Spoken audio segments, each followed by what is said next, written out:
اور کہتا تھا کہ فلانے نے اتنے بار یا ظریف بابا کہا تو اس کو اتنے ڈالر کا اور اتنے پیسے کا فائدہ ہو.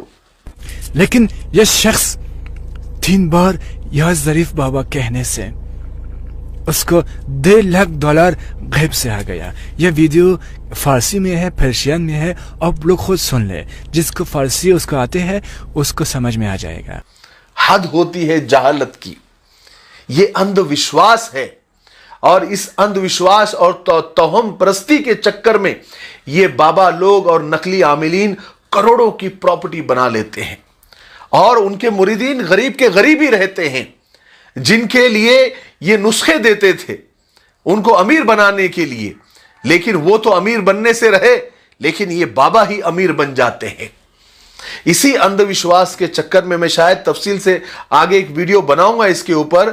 اسی اندھ وشواس اور بابا لوگ کے چکر میں اور نقلی عاملین کے چکر میں ابھی 1 ہفتہ یا 10 دن پہلے کی بات ہے، سانگلی ضلع میں ایک گاؤں میں ایک ہی فیملی کے 9 لوگوں کی جان چلی گئی. ایسی ہی ایک نقلی بابا نے اور نقلی عامل نے اس فیملی سے 1 کروڑ روپے لیے کہ وہ خزانہ ڈھونڈ کر اور تلاش کر کے دے گا. اور لیکن جب 1 کروڑ روپے لے لیے، خزانہ تو ملنے سے رہا. غیب کی بات ہے اور زمین کے اندر کیا ہے یہ تو صرف جو ہے اللہ کو معلوم ہے. لیکن وہ اس چکر میں آ کر 9 لوگ، فیملی کے 9 لوگوں کو اس بابا نے اور اس کے ڈرائیور نے مل کر پوری فیملی کو جس میں عورتیں بھی ہیں اس کو موت کے گھاٹ اتار دیا. ارے بھائی، ہماری زبانیں سوکھ گئی، دانتوں تلے پسینہ آ گیا آپ لوگوں کو سمجھاتے کہ ان نقلی عاملین، ان باباؤں کے چکروں میں نہ پڑے. اس کی کوئی حقیقت نہیں ہے، نہ قرآن سے ثابت ہے نہ حدیث سے ثابت ہے. صرف اللہ سے مانگے اور اپنی مرادیں اور اپنی مشکلوں کو دور کرنے والا اور اپنی مرادوں کو پوری کرنے والا صرف اللہ ہے. صرف اللہ کے پاس، اللہ کے سامنے گڑ گڑائے، اللہ کے سامنے ہاتھ پھیلائے، کیونکہ اللہ ہی دینے والا ہے. یہ نقلی بابا، یہ نقلی عاملین اور اس طرح کے جتنے بھی نقلی پیر فقیر جتنے بھی ہوتے ہیں، یہ صرف لوگوں کو لوٹنے کے لیے ہوتے ہیں. ایسے ہزاروں واقعات سامنے آ چکے ہیں اور میڈیا میں سوشل میڈیا میں آئے دن آتے رہتے ہیں. لیکن آج بھی عاملین کے گھروں کے باہر یا ان کے جہاں بھی ان کے ٹھیے ہوتے ہیں، لوگوں کی قطاریں ہیں. خاص کر کے عورتوں کی یعنی ان لوگوں کے سامنے لمبی قطاریں اور بھیڑ لگی رہتی ہے. اور اس بابا کے بارے میں ایک بات اور بتا دوں، یہ بابا بالکل لیٹسٹ تھا، اپڈیٹڈ ورژن تھا. سوشل میڈیا پر چاہے انسٹاگرام ہو، چاہے فیس بک ہو، چاہے یوٹیوب ہو، یہاں پر اس کے چینل تھے باقاعدہ.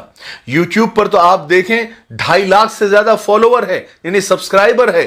انسٹاگرام پر بھی ہزاروں اس کے فالوور ہیں، اور چینل سبسکرائب کرنے کے لیے بھی کہتا تھا، اور اس کے اوپر طرح طرح کے جو ہے وہ تماشے کیا کرتا تھا، اور لوگ اس کو سر پہ اٹھا کر گھوما کرتے تھے. 4 سالوں کے اندر کروڑوں کی پراپرٹی بنا لی. اور کس نے دیا؟ دیکھیے، گراہک ہے تو دکان ہے، گراہک نہیں تو دکان نہیں. آپ گراہک بنتے ہیں تو دکانیں ایسی کھلتی رہے گی. یہ ایک بابا گیا، ہزاروں بابا زندہ ہے اور لاکھوں بابا آنے والے ہیں.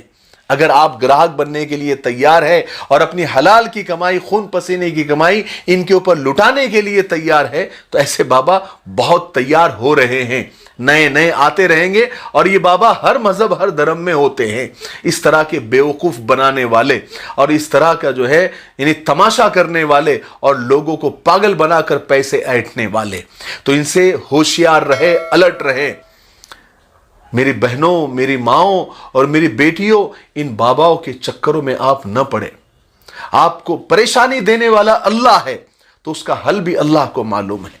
ان کے چکر میں پڑیں گے تو زندگی تو برباد ہوگی، مال برباد ہوگا تو ہوگا ہی، عزت برباد ہوگی تو ہوگی ہی، لیکن سب سے بڑا مسئلہ آخرت بھی برباد ہو جائے گی. کیونکہ اللہ تعالیٰ نے ہر گناہ کو معاف کرنے کا وعدہ کیا ہے. اگر میں چاہوں تو میں ہر گناہ کو معاف کر سکتا ہوں، لیکن شرک، اللہ کی ذات میں شرک کبھی بھی معاف نہیں کرے گا. اس لیے ان نقلی باباؤں کے اور ان نقلی عاملوں کے چکروں میں پڑنا یہ شرک ہے. اس سے جتنا دور رہے اتنا اچھا ہے، دنیا کے لیے بھی اور آخرت کے لیے بھی. مجھے امید ہے کہ یہ ویڈیو اور یہ بابا کا قتل اور یہ بابا کی ہسٹری جان کر بہت سارے لوگوں کی آنکھیں کھل گئی ہوگی، اگر وہ سمجھدار ہے تو. ورنہ اگر کسی نے سوچ ہی لیا ہے سوسائڈ کرنے کا اور گڑھے میں گرنے کا تو کوئی کیا کر سکتا ہے. مجھے امید ہے کہ آج کی ویڈیو سے آپ کو بہت ساری معلومات ملی ہوگی. تب تک میرے لیے، پوری امت کے لیے، پوری انسانیت، پوری مانوتا کے لیے اور ہمارے پیارے ملک بھارت کے لیے اور یہاں کی امن و شانتی، ترقی، انتی کے لیے خوب دعائیں کرتے رہیں. السلام علیکم ورحمۃ اللہ وبرکاتہ. السلام علیکم ورحمۃ اللہ وبرکاتہ. اس سال 10ویں کلاس میں کامیابی حاصل کرنے والے بچے اور ان کے پیرنٹس کو شاہین اکیڈمی کی طرف سے مبارکباد ہے. جو بچے سائنس کے ذریعے آگے پروفیشنل کورسز کرنا چاہتے ہیں جیسے انجینئرنگ یا میڈیکل، ان کے لیے 12th کے بعد CET کمپلسری ہے اور CET کی پڑھائی 2 سال اگر کی جاتی ہے تو آسان ہوتا ہے. شاہین اکیڈمی میں اس کا انتظام ہے. 11th 12th سائنس کے ساتھ میں CET اور نیٹ کی پڑھائی ہوتی ہے اور بہترین انداز میں، صاف ستھرے ماحول میں اور مناسب فیس میں ہوتی ہے. ہمارے 2 برانچز پونے میں ہیں. نمبر آپ کو اسکرین پر دکھ رہا ہے، ہم سے رابطہ کریں.